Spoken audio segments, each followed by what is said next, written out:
Corruption is a vile disease that sucks and drains the health out of something good. Corruption in society is an evil moral infection that keeps community in a state of perpetual sickness. Corruption is a moral virus.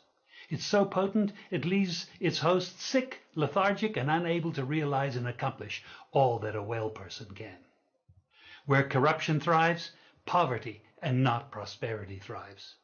Wealth is grabbed into the greedy, grubby hands of those who get fat on the toil and labor of good people.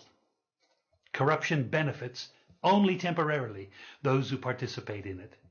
Everyone else is a victim of the theft, the deceit, the dishonesty, and the lies that corruption feeds on. You need to know that a corrupt person is stealing from you. Corruption is filthy work and despicable acts of treachery done under the table and behind closed doors. Corruption is a disgusting shame. Corruption keeps a nation back from true development and from progress. Wise investors steer clear of a corrupt environment.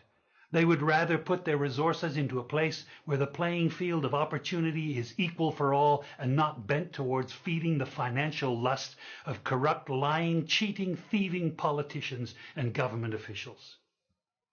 How many wonderful development projects have been lost because the investors didn't want to do business in a swamp of evil? When those great projects go to another nation or to some other place, we all lose. Believe me when I tell you that corruption steals from you, it steals from all of us. Corruption plunders the nation's wealth.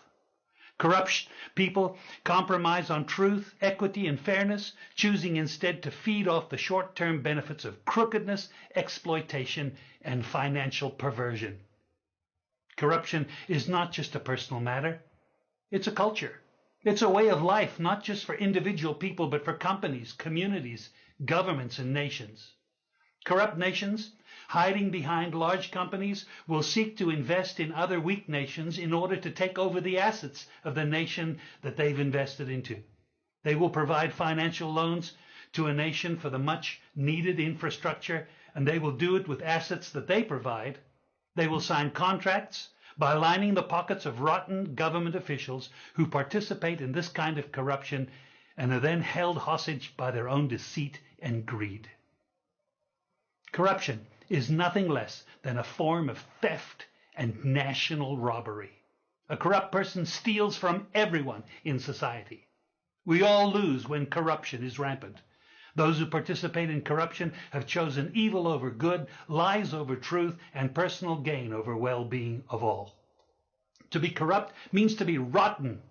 When meat is corrupt, it's rotten and it stinks. Rotten meat can't be eaten. When a person is corrupt, he's rotten and unfit for a place in the community. A corrupt person should be jailed in order to protect society from the vile deeds of the corrupt person. Government should be protecting us from the foul results of corruption instead of being the proponents and participants in corruption. When corruption is systemic, when it's a culture and a way of life, when corruption thrives, it destroys the health of the community and nation. Now let me tell you something. Defeating corruption is a very difficult thing. The love of money is the root of all evil, the Bible says. People who love money will do almost anything to get it. Those who choose to stand up against corruption, you need to know that we're going to be involved in a war. We will be threatened, vilified, intimidated, marginalized, and ridiculed.